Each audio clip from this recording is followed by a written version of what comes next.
Ce samedi 30 août 2025, la commune de Dassazoumé a vibré au rythme du cœur rond, ceci à l'occasion de la finale très attendue du tournoi OFM.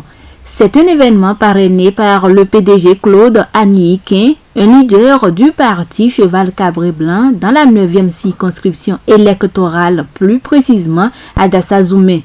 Sous le regard bienveillant de Claude Aniquin, un homme connu pour son engagement indéfectible en faveur de l'épanouissement de la jeunesse de sa localité, cette finale a mis en lumière le talent brut des jeunes pousses du football local, transformant ainsi l'enjeu sportif en une véritable fête populaire. Au terme de la rencontre, l'équipe EKM a décroché sa victoire face à la Dynamique Tropicale sur un score décisif d'1-0. Claude Aniquin, parrain du tournoi. Sentiment de joie, puisque quand vous regardez du début jusqu'à la fin, nous avons eu droit à de bons jeux et l'organisation elle est parfaite et ceci motive à continuer à les accompagner. Quand je regarde dans le rétroviseur, il y a de cela 5 ans, ils ont initié ce tournoi. Les 3 jeunes qui ont initié le tournoi m'ont associé pour parrainer. Ce que je n'ai pas refusé parce que tout ce qui touche la jeunesse, pour moi, est très très important.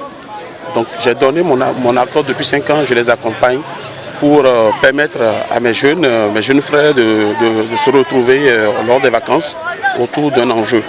Et aussi offrir à la population de Dassa, que j'aime bien, un temps de distraction et de plaisir.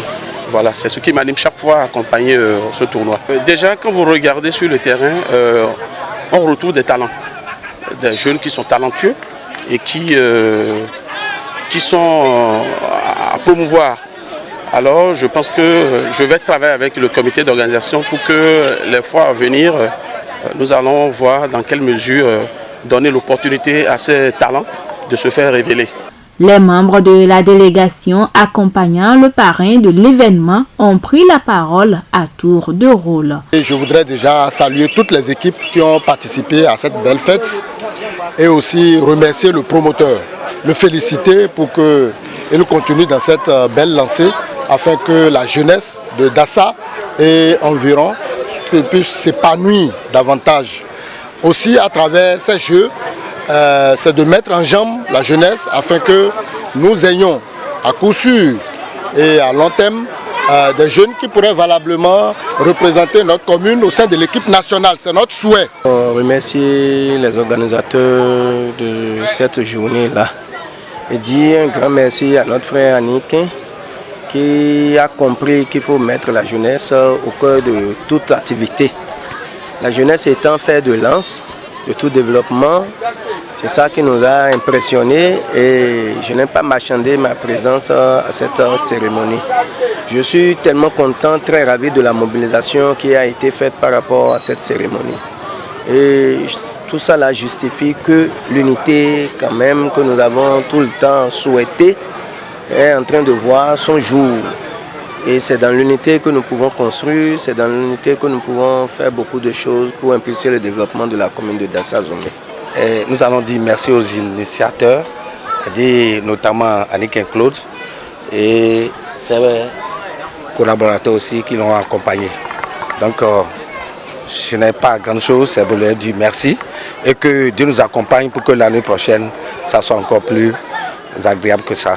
Ce que j'ai vu des équipes très déterminées et des supporters passionnés. Il y a de beaux gestes, nous attendons de beaux buts aussi pour que le meilleur gagne. Autour des capitaines des 2 équipes ayant compéti de se prononcer. D'abord pour commencer, je dis un grand merci à l'organisation du tournoi et ce n'est pas facile d'organiser un tournoi, vous voyez, et il a suggéré du début jusqu'à la fin et bon, mes sentiments, je dirais tout simplement que je suis très heureux d'avoir remporté cette édition du tournoi OFM. On a produit un bon jeu, mais l'adversaire que nous avons rencontré, il a été un peu déçu de nous, quoi. Mais je sais que à l'année à venir, ça ira mieux. Il est à noter que les deux formations ont été distinguées par des dons de maillots et des enveloppes financières pour chaque équipe. En plus de ces dons, l'équipe gagnante est repartie avec un trophée. Et au-delà de la performance, cette victoire de l'EKM consacre le succès d'une initiative citoyenne exemplaire. Les regards sont donc tournés vers les éditions prochaines pleines de surprises.